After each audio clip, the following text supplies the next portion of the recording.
Um, Now I cannot skip. It's going to be recorded.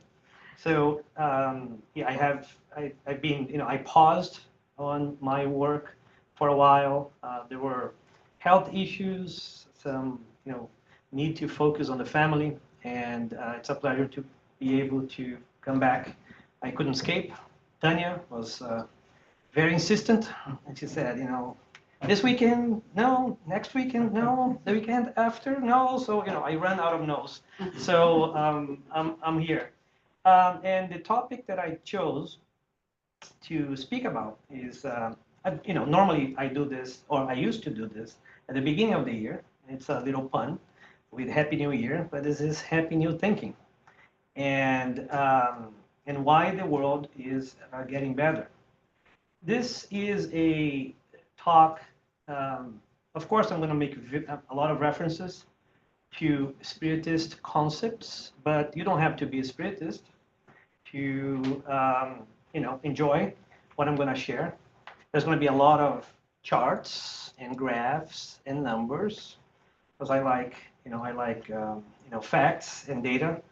And I want to make this more of a conversation. So if anyone has any questions or if something is getting really confusing, feel free to raise your hand, and I will take the liberty to pause or not, depending on how we are doing on time. So, I would respectfully ask that we move on if things get a little, slowed down. But I would hate for anyone to have something stuck in their heads and I don't understand what you're saying. So, please explain. So, of course, why happy thoughts? And just looking at the pictures, I'm sure we are all more, happier. I'm looking at little cats and the sunflower. And we all know someone, or maybe we are that someone, who keeps telling the other person, hey, you have to think more positively. Do you know anyone like that that says, hey, you're too negative? My wife tells me that all the time. You're too negative. You have to think more positively. And we hear that. But why? And why is a question that I'm going to be asking frequently during this talk, because for those of us who have studied Spiritism, normally one of the aspects, not for everybody, but for some of us, one of the aspects that have attracted us to Spiritism is that it's very logical. Kardec, who was the codifier of Spiritism himself, right, defined Spiritism, even the religious aspect or the moral aspect of it, as being of faith, but not any type of faith. Which type of faith? Reasoned, right? So he said you have to, it's faith, you have to believe, but you have to use your reason as well. He also, made the following proposition. He said, if anything that is presented in Spiritism at any point in time happens to be proved wrong by science, what did he say? Anyone remember? Science. Go with science. He said, so he was the first one to, really beg that we use our intelligence and our reasoning to really understand what the heck is happening, right, around us. So that's the proposal here. But again, I want this to be a conversation. I want this to be light. But yes, we're going to look at some interesting facts and figures as well. So one reason why we might want to consider having better thoughts, happier thoughts, is that they can change your health, they can change your life, and they can change the world. Those are very bold propositions. Now I have to back all of them up. So we'll see if I manage to do that in the next few minutes. In terms, and do you believe that this is true? Okay, that's good. Not everyone does. So it's good that we are doing here. And we do that through our actions, words, right, and thoughts.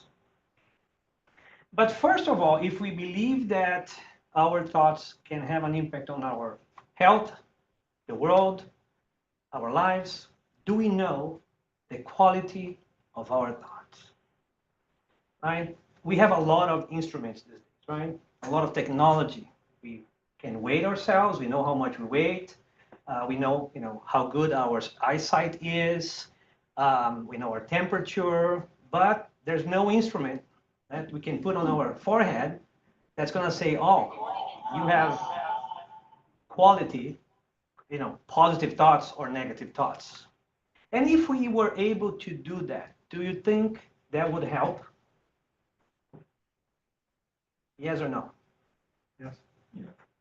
Maybe, No. because even knowing certain things doesn't help, right? I know I have to get rid of my little belly, but it's hard, very hard, right? And sometimes I go to the gym and then after that we go and eat burgers, right? Am I lying? No. We do. So, so knowing is important, but acting upon that knowledge is a whole different story. But it's really a very good first step.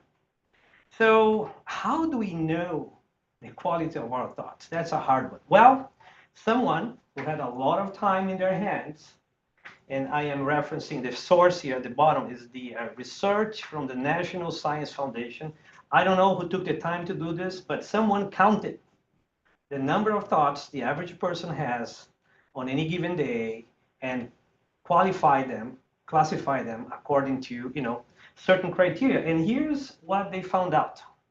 First of all, that we have an average of 50,000 thoughts a day. If anyone wants to challenge that number, fantastic. Well, I'm not going to count. So, you're my guest, be my guest and count it. But assuming we have 50,000 thoughts a day, 40% of those are normally about things that will never happen.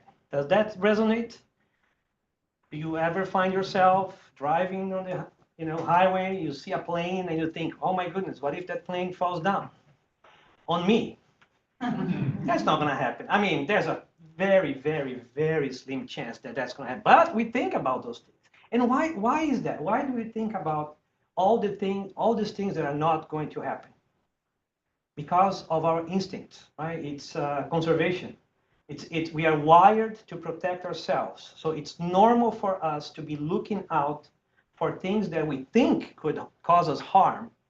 But this is just self-defense. It's really, a lot of these things are never going to happen. But they consume a lot of our CPU, right? A lot of our bandwidth. 30% relate to things that already happened. I'm not saying it's anyone here in this audience, but some people like to reminisce in the past and think about, oh my goodness, that happened, why did it happen? And that's fine, because we can learn from our past.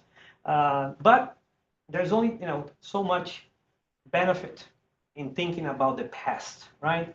It's not what's going to happen to us right now. Right now, I'm here, I have to deliver this talk. I cannot be thinking about the past. We have to go home, do laundry, right? Work tomorrow morning, cook. None of the things of the past are going to help necessarily. Okay, it's important, but 40% not very useful. The other 30% not very useful either. Then we have 12% specifically related to our health, which is good, but again, sometimes we worry too much and do very little. That's the other problem. All right? We let things go by, and sometimes by the time we take action, it's too late. And 10% is related to other stuff that is not important. What that means is that only 8% of what we think is actually useful for what I need to do right now. If you are in your home, doing your work, or studying, that's what's actually going to matter. So what does that tell you? That there's room for improvement, right? Nothing wrong. That's, again, a lot of this is instinct. It's how we were built. This is how we got this far in existence, is by protecting ourselves. But there is room for us to influence and modify the quality of what we think. If you think about thoughts and health, a lot of progress has been made in this space. The World Health Organization defines health not just as the physical state, but the mental and the social, ecological, and spiritual well-being. This is written by the World Health Organization, WHO. So you can tell that this has gone beyond just the health in the traditional way. So the holistic view of the being is very important. And now I'm going to start bringing some aspects of Spiritism here. So for those of us who have read the book Missionaries of the Light from André Luiz by the medium Chico Xavier, I'm not going to read this, but basically what André Luiz is saying is that by the time you become sick in your body, you are already sick in your thoughts, right? So that sickness has started somewhere. And normally it starts in how we think and how we feel. And those thoughts and feelings, they basically travel, right? That's a force that travels and through the perispirit. We're not going to talk about the perispirit here today, but just consider that the envelope of the spirit between the flesh and the spirit, and that is the matrix that basically defines our body. So if there is a disturbance in that construct, that will eventually manifest itself as illness. And we know that, right? There's so much written about that. But this is why it is important for us to think about our health and the quality of our thoughts. There are books written about this, right? There is a book by Bruce Lipton, who's a PhD, that is called The Biology of Belief. And basically, Dr. Lipton basically talks and has done some research about how the body at a cell level responds to how we think and how we feel. And in times of stress, he's saying if your system is stressed, growth stops. And that's not a good thing, because our bodies are always growing and growing new cells, for example. Also, in 2009, there was a Time magazine issue that was talking about how faith can heal. And again, I would encourage anyone who is interested in this to read. There's some very fascinating reading here that basically talks about all the research that has been done that today actually is very much accepted by the medical community, where not only doctors will treat you traditionally speaking, but they know that if there's a spiritual component to it, whatever faith you have, that speeds up healing, like by, I don't know how many times, but it is significantly faster. Does that make sense? So far, so good? Okay, now, how does this all happen? And again, you don't have to believe this, but I'll bring a little bit of the Spiritist point of view. So, and there's a lot written, thankfully. And what I'm bringing here is based on the Genesis, which is one of the 5 foundational books of Spiritism, and also a book called Mechanisms of Mediumship from Chico Xavier and Valdo Vieira. And they basically describe how this all happens, right? That the continuous thought, or the more we focus on an idea, and the more intense and the more prolonged that focus is, that basically materializes what we call the universal cosmic fluid, right? So it's our way of physically affecting the environment. And that, basically condenses itself, right? It causes a condensation, and that affects first and foremost our bodies. So that's the first. Some people have such a ability to concentrate that can actually affect the environment. I can. I have tried to move my phone by looking at it. Nothing happens. It just stays there. But certainly your health and your body is the first one who gets impacted. Do you believe this?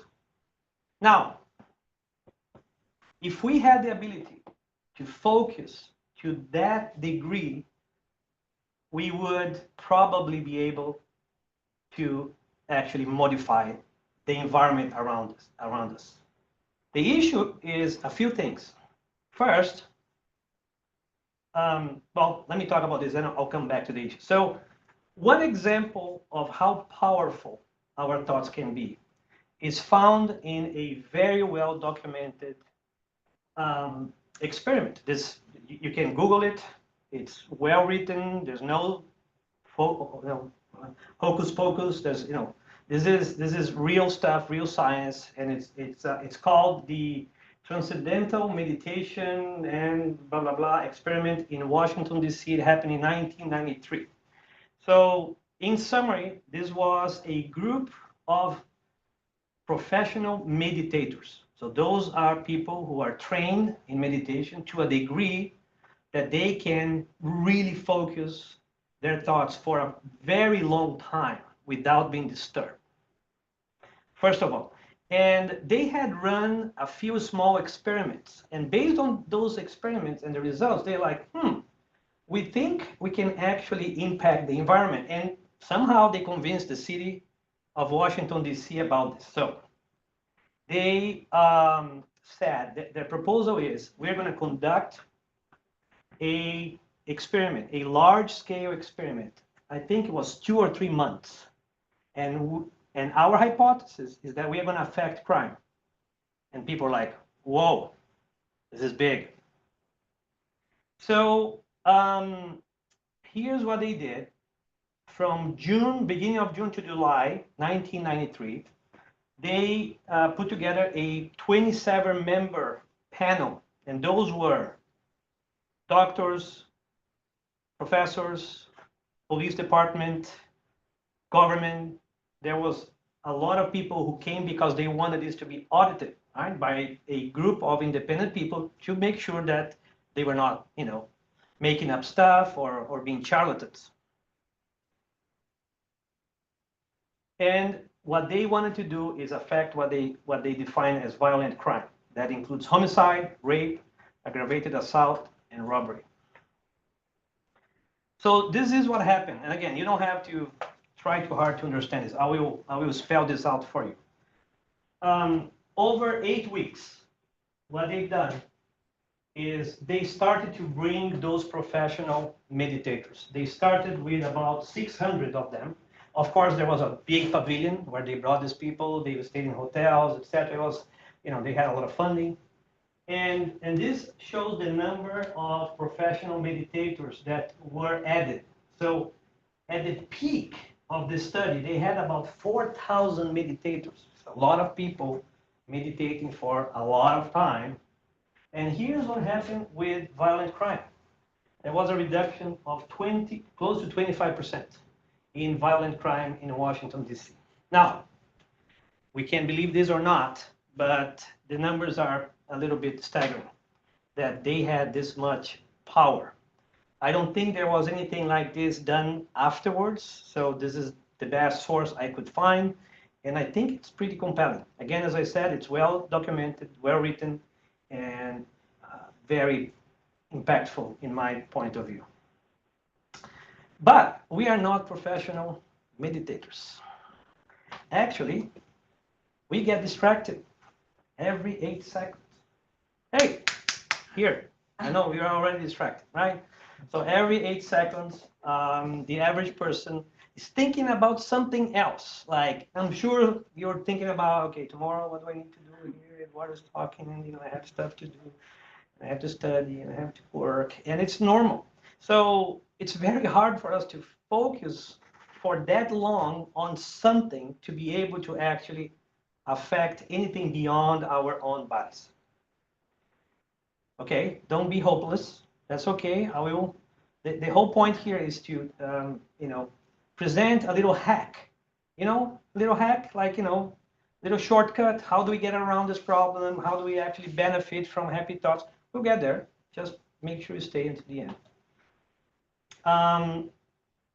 So to be able to benefit from improving our thoughts, given that we really cannot dedicate that, we are not professional meditators, we cannot dedicate that much time, focus on something. We have to work, we have to sleep, we have to eat, right? what we could do is affect what we call our, I call it average vibrational pattern.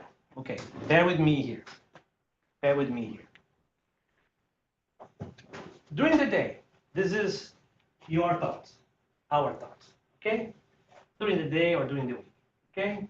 You wake up in the morning, you're happy, it's a beautiful day, it's sunny, you get a cup of coffee, then you go to work, somebody cuts in front of you.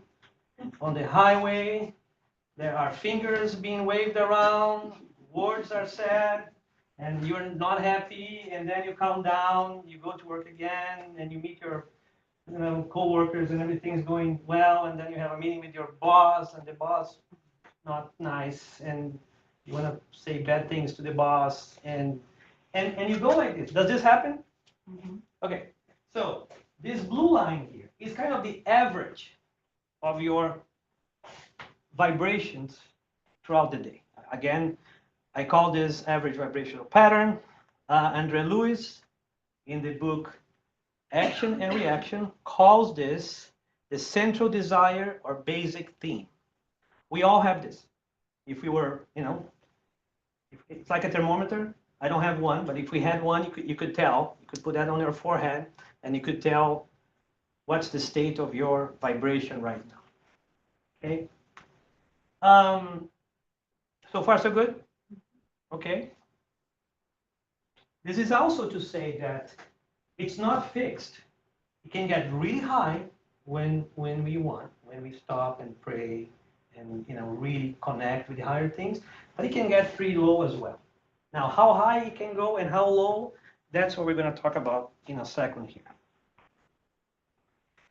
So, in the book Evolution in Two Worlds from Andre Lewis, he talks about an interesting concept. He talks about exactly what I said. He said, we all individually produce these vibrations. Right? We are contributing these vibrations to the environment. We are donating that every time, every moment. The collective average of everything we contribute is called the spiritual photosphere. Kind of the quality of, like the quality of the air, it would be the quality of our spiritual environment. Okay? And this is where reality materializes. So, if things are not great, so if you look around and you're like, well, this is not fantastic. It's okay. But, there's a lot of room for improvement in this world. There's wars, there's poverty, there's, crime. So what does that tell you in terms of the average contribution that we are making to the environment? Is it great? It cannot be fantastic, right? Because otherwise it wouldn't be true, right? Everything I'm saying here doesn't make any sense, right? If that's not the case, then I'm lying. Hopefully I'm not lying. And if that's the case, then, there's something we can do about this, right? So what we want to do then is think about how do we raise this average? How do we have higher highs and higher lows? What do I do so that over time, even when I am upset, even when I am angry, even when things are not going well for me, how can I limit how low my vibration gets? Have you watched the movie No Solar and then No Solar 2 that just came out? Some of you have. You have seen No Solar 1. There's 2 that just came out. And in that movie, I think they do a fantastic job explaining this. Like Andre Lewis and then Vicente, who is one of the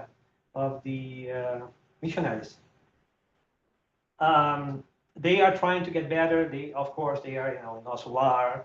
They have already achieved some, hopefully higher vibrational patterns. But then both of them do the same thing. They go back to visit their home after they passed.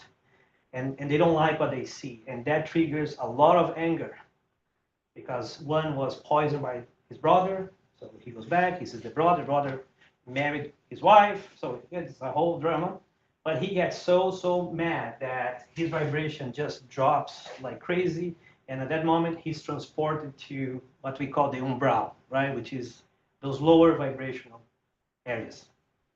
So, and then both of them recover. Right? They're like, okay, I can't do this, right? So they, in that case, they can see the effect of that, and they commit to not letting that happen again. We are all, in some way, shape, or form here, and I can say that with a lot of confidence, that if you're here today, if you're here, wasting your time, or no, spending your time listening to me, is because you have an interest in, what can I do about it? And if that's true, that alone tells me that, we are already working to do this. It's a very slow process, but there's a lot of help. This is what we're going to talk about in a second. Right? I mean, we can tap into that help that we normally ignore completely, and it's so present around us, and we are not that aware. That's my objective here, is to make you aware that there's a lot of help, and that's the hack. Is how do we do that without a whole lot of effort? We really don't like to spend a lot of effort, do we? We don't. It's a lot of work. I'm tired just thinking about it. So how do we do that without having to dedicate that much effort? Now the spirits tell us that willpower is everything, and they also say you all have very little willpower. So do a better job. Now, how do we change that vibrational pattern at scale? How do the higher spirits, and now again, now you have to bear with me if you don't believe in spirits, etc., just substitute spirits by a higher power. How do, and we in Spiritism believe in higher spirits, obviously, but how do the higher powers get to influence our world and raise the average vibrational pattern? Does anyone know? How does that happen? If we connect to them? We connect to them, but what do they offer us? How do they cause the world to improve at scale? Because if they're going to wait for us to do all the work, oh my goodness, it's going to take forever, right? And sometimes they have to help. They have to do things that will accelerate our achievement of higher ideals. Now,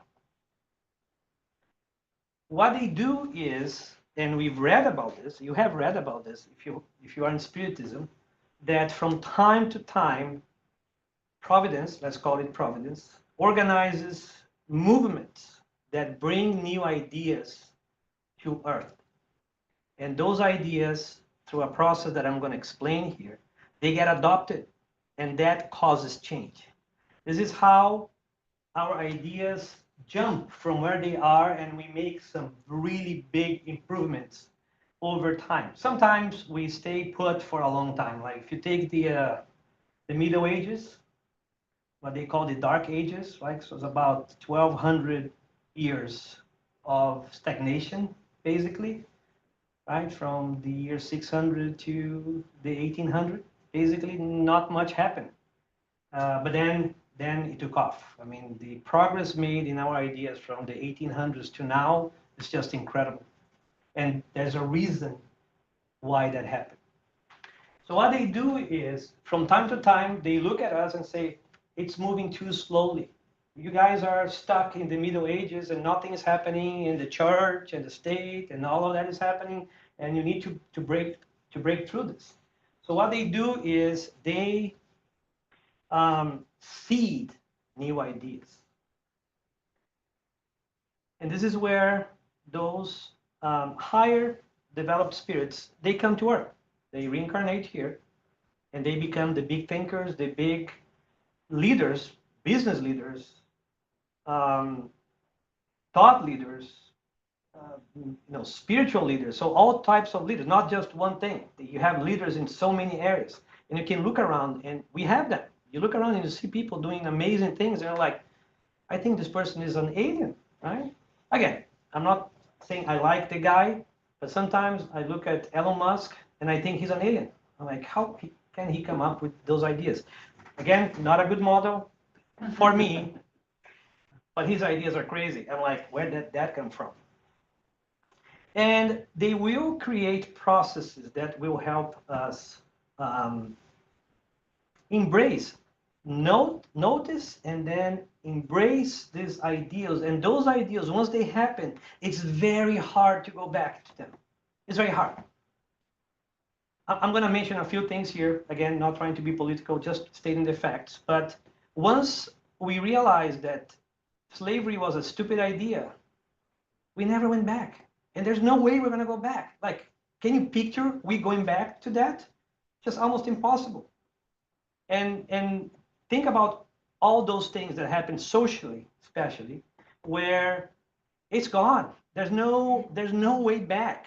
It's almost impossible for us to go back because collectively we have understood and we have adopted a new way of thinking. We'll talk about how that happens as well. And from time to time they will pose those ideas at a smaller scale or a large scale. For Spiritists, right? The call that we read about is, which is in the Gospel, is Spiritists, love one another and educate yourselves. That's the calling, that's the ideal that we have been asked to embrace, and this is why we're here. Now, I mentioned what happened in the 1800s. So for anyone who has an interest in history, and I have a little bit, I'm not a buff, but I'm curious about history. Again, we know that we were stuck in the Middle Ages for a long time. So again, if you bear with me, if you believe in it, so Providence decided that it's time to do something about it. And we read in the book On the Way to the Light. I know you cannot see because this is covering it, but the book is On the Way to the Light from Emmanuel by the medium Chico Xavier. It's a fantastic book, if you ask me, because it talks about the spiritual history of the world. And Emmanuel talks about he calls them encyclopedists. And it says that the 18th century began with equally renewing struggles, but higher or high order spirits of philosophy and science, who reincarnated chiefly in France, don't ask me why, would fight against the errors of society and politics, appending the principles of divine right, in whose name all sorts of barbarities were being committed. Amongst this plethora of reformers were venerable figures such as Voltaire, Montesquieu, Rousseau, D'Alembert, Diderot, and Quesnay. Their benevolent teachings reverberated in the future United States and throughout the rest of the world. So what he's saying is that was an orchestrated effort from the higher powers to bring to earth folks who would spread new ideals. What is the motto of France? Equality, liberdade, yeah, liberty, freedom, equality. Yeah. So those were ideals that were embraced by the French. Now, why? Because a bunch of very smart spirits came to start spreading those ideas because it was time for renewal, it was time for the world to break free from all the barbarities that were happening. A lot of the barbarities were happening in the name of God, by the way, right? And this is where church and state separated, and a lot of important things happen. But don't take my word for it, because I don't know anything. We're going to talk about the Enlightenment, which is similar to is the same movement that Emmanuel was talking about. So the Enlightenment caused a fundamental change in our history, in our ideals. And that triggered a new wave of development. And there is one individual who studied the Enlightenment really well. I don't know if any one of you have heard of Steven Pinker. He is a Canadian-American psychologist, linguist, and a professor at Harvard. And in 2018, he wrote this book, Enlightenment Now. And the whole point of the book is to counter the idea that the world is getting worse. And the points he made are simple. He's saying that starting with the Enlightenment, which is the same period of time with the same individuals that we talked about, new ideas were brought to Earth. And they were based on reason, science, and humanism. Humanism is a term that he used so that he would not be labeled as, being crazy or being religious. So he called humanism everything that has to do with moral codes and just, the L word, love and things that, basically propel us forward when it comes to not just reason and science, but also how we deal with each other. And he traces the root of those ideals to the Enlightenment, to the time in the 1800s where those individuals that we talked about were born. And what he did is he then went out to measure whether the world had improved or not. And he's done a tremendous work, if you ask me. And what he presents, and I'm just going to show a few things here, is that in virtually every metric that describes the quality of our lives, we have improved not a little bit, but materially over the last 200 years. So, for example, our life expectancy has just tripled. It's incredible. I mean, 200 years ago, the average life expectancy was 35 years. Can you imagine this? I mean, it's almost like it's impossible. We can, many of us wouldn't even be here, right? We would be gone already. So much progress in such short period of time. Child mortality, it's incredible. A lot of kids, I mean, the reason why this happened, right, and the average age was 35 is because a lot of kids would die before the age of 5. Of course, there's no sanitation. We didn't know about germs and all that good stuff. Poverty, extreme poverty. We are, according to him, we are removing 137,000 people from poverty every day. This is happening now. Tomorrow, it's another 137,000. And yes, these things still bother us, but the situation was so much worse 200 years ago. It's almost like, the whole world was poor. Just a few people had things. And this has changed so materially. And that trend continues. Again, I'm not going to bring a lot of charts here, but in basically every metric that you look at, whether it's availability of food, inequality, the environment, that should be peace, safety, democracy, and happiness, however we define happiness, there's so many surveys out there. They all show the same results, that the improvement is material. Now, does it feel that way?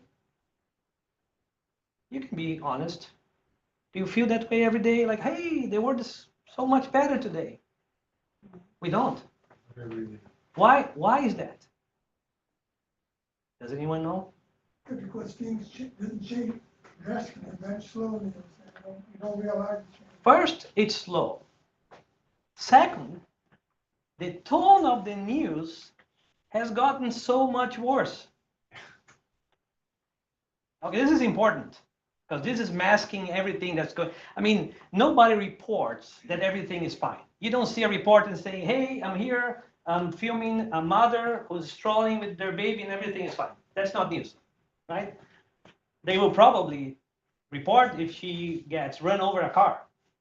Then she's going to be on the news, right? So what happened here is, again, Steve Pinker went out to try to find out what was happening. And sure enough, this is what's happening. This is the quality of the news. And it has become more and more negative. Now, why? The reasons why it's become more negative are perfectly understandable. First, everybody has a phone.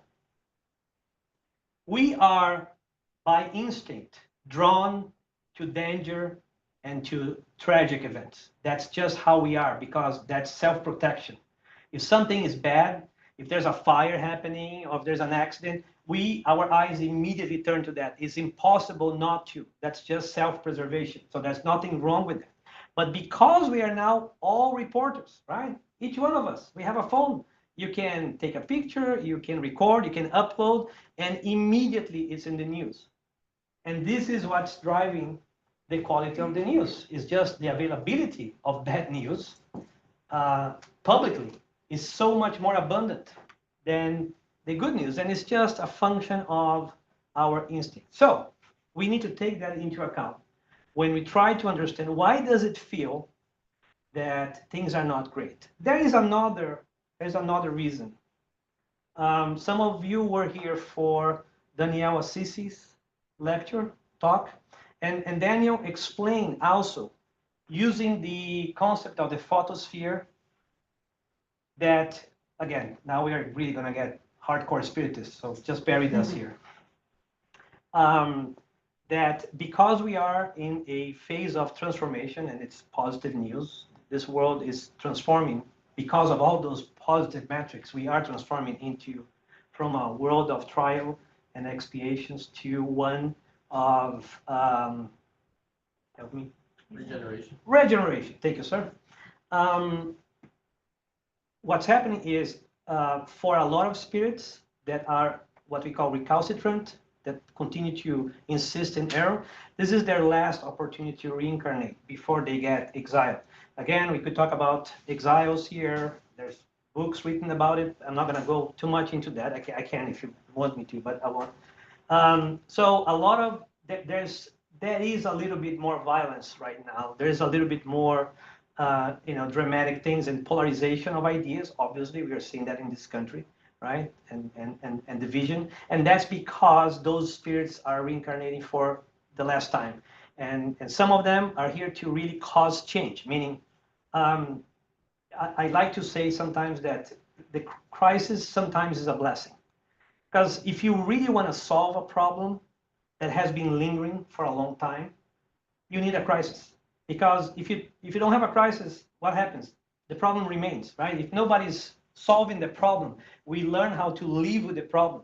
We don't get bothered anymore. Oh yeah, there's homeless on the streets, and soon enough you just say good morning every morning to them, and you just go about your life, and you don't do anything. So sometimes you do need to cause crisis, sometimes violence, to cause us collectively to say, okay, now it's too much, enough is enough, we need to do something about it. So this is why it feels like things are getting worse, is because there are those forces that are causing us to not be sitting on our butts and start to say, hey, I need to do something about this.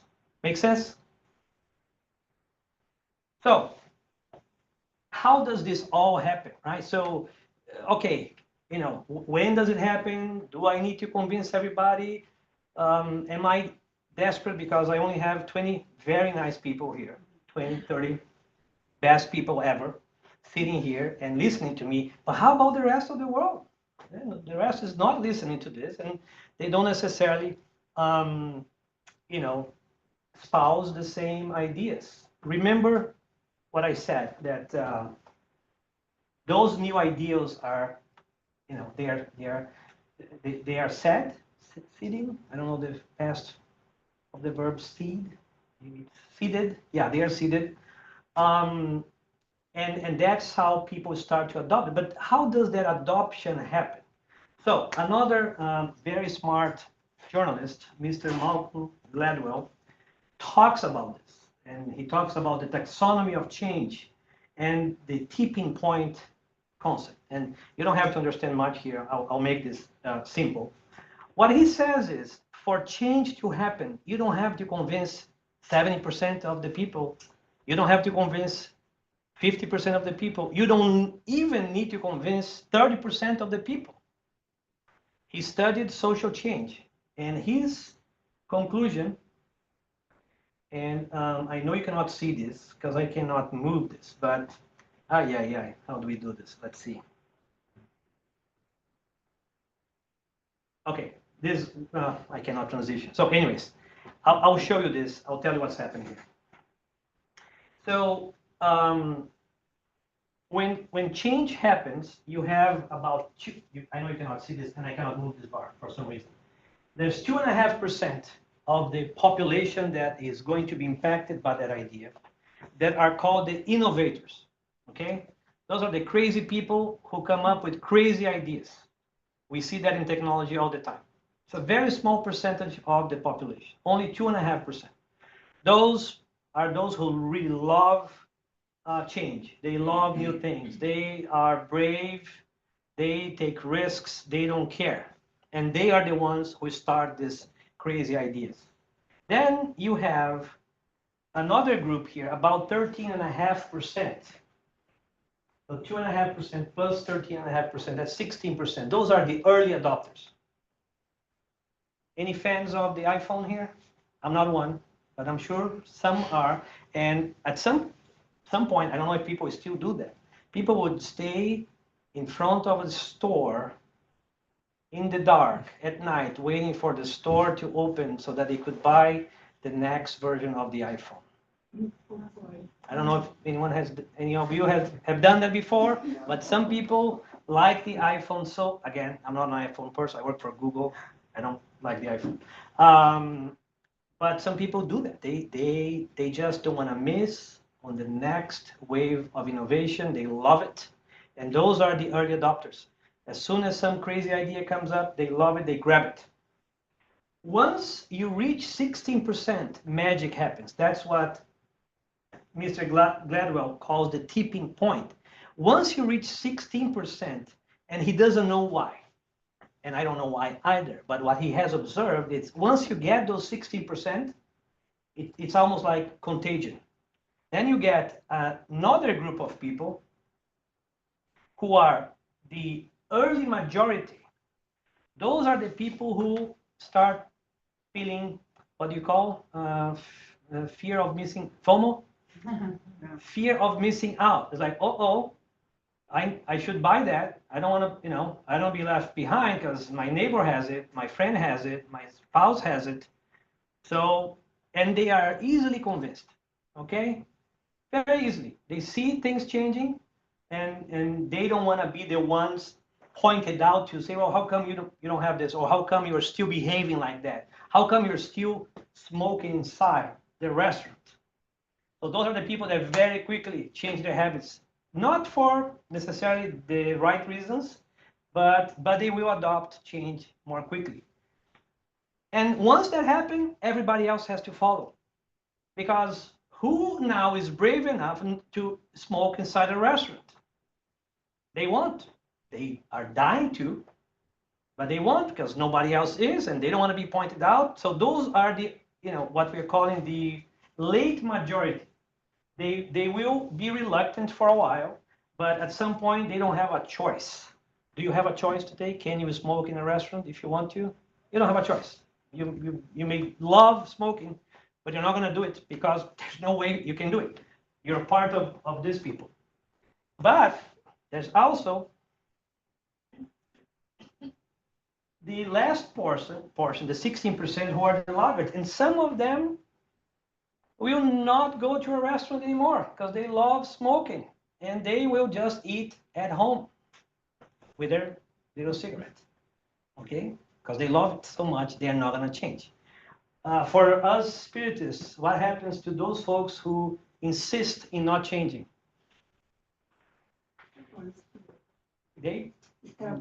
Normally they get exiled. When things change, they can no longer stay. That's what happened with Capella. Right? A bunch of them were sent here 5,000-7,000 years ago because they were in the system of Capella. They had changed. This guy said, no, I don't want to change. I like my way of living. They said, I'm sorry, you reincarnate here anymore. There's such a nice place called Earth. There's nothing there. There's only rocks. And maybe you can help. There's the Egyptians, they're going to build some pyramids. So maybe you can help them. And that's what happened, right? So this is how change happens, actually. So what does this tell us is we don't need to be anxious about, oh my goodness, when are those higher ideals going to be adopted? Again, for those of us who are spiritists, when 40 or 50 years ago, some of us remember that long because we are old. When would you ever think that 40 years later there will be 2 movies made about spiritism, like mainstream movies that will be on Netflix or on the cinema? Did you ever imagine that that would happen? I never did. That was like impossible in my mind. There's no way, this is going to, be out there. And 4 years later, there's 2 movies. So this is happening slowly, right? But it's happening. It is happening, and we don't control it. So that's the other thing. We shouldn't focus too much on, oh my goodness, I don't see change. Then I'm not going to do anything. No, we continue. Right? Some of us are here. Some of us are here. Some of us are here. But eventually, we're going to, this is going to happen because we won't have a choice, right? Things are going to change. Okay, so I'm not going to talk about this because I know we are running out of time because I can talk. You need to go home. So, conclusion here, right? So,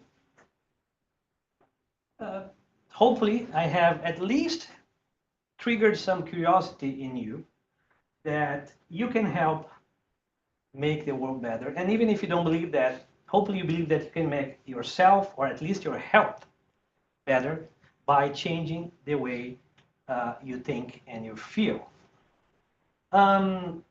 We also examine the concept that under the guidance of providence or a higher power, and through the cooperation of a group of spirits who are kind enough to accept being reincarnated on Earth again, many of whom didn't have to, by the way.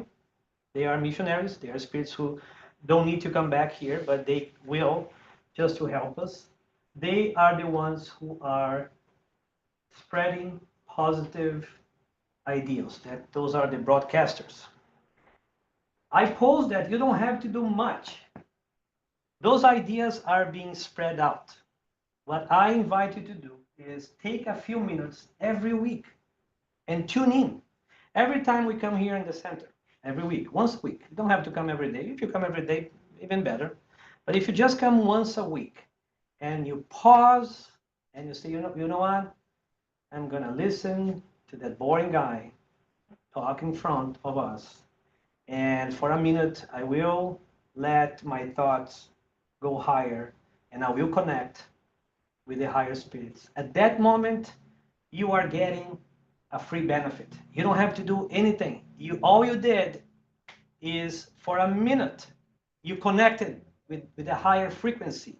And in that time, you are getting those ideas. Those ideas are coming to you in the form of inspiration, new ideas, new hope, new courage, inspiration. So, maybe you are getting into a process of depression. Maybe you are letting some really, really bad thoughts, remember, like those really low thoughts, really dominate your thoughts during the week, and you decided to come here, and for whatever, an hour or so, you just tuned out and you tuned in this, and that alone helped you break that cycle that was very destructive. And if you didn't do anything, it would only get worse and worse and worse. By coming here, you did yourself a favor. We do ourselves a favor. We let the spirits help us. We don't have to do a whole lot. All we need to do is sit here and just, close our eyes and listen or pray.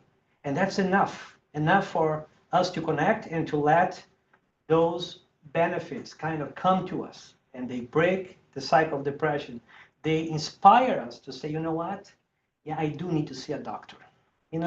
people have been telling me I have been, resisting, I have been stubborn, and maybe I will book that appointment and I will see a doctor, and that's going to help you prevent something bad that was about to happen. And so many other ideas where sometimes we're like, I just cannot think how I'm going to get out of this situation, right? Some situations are so difficult and we don't see the end, we don't see the solution, we get desperate, we are like, I don't see how I'm going to solve this.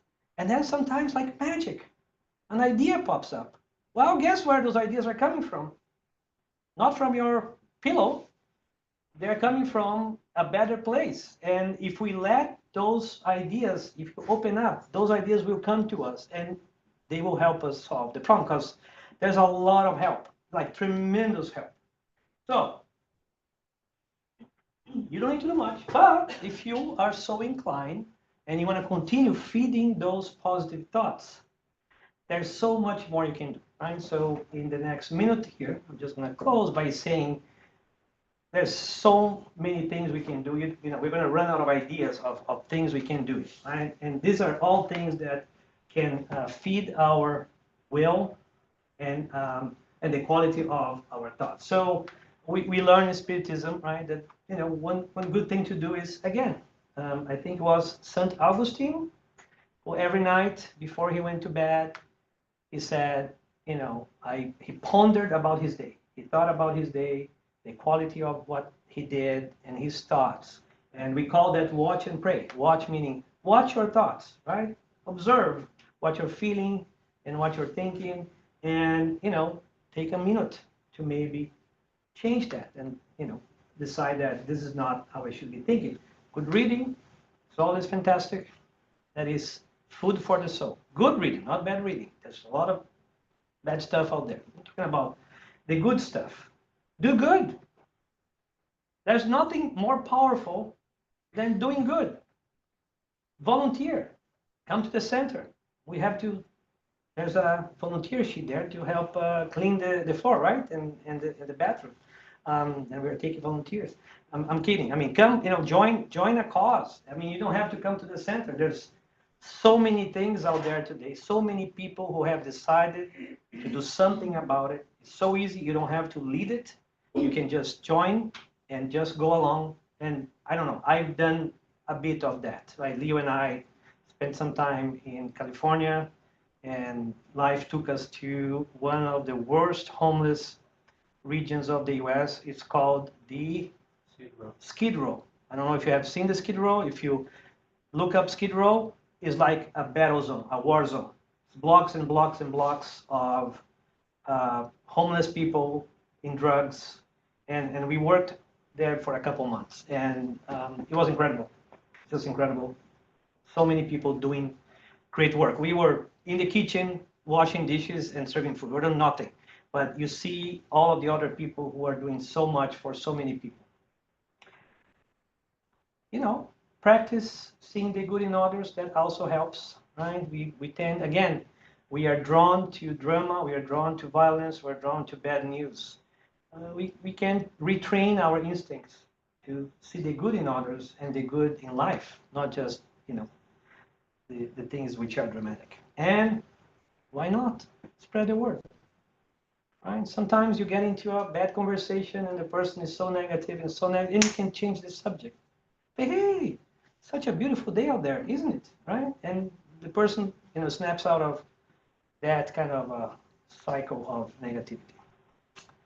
So happy new thinking in 2024. That's my wish. Thank you.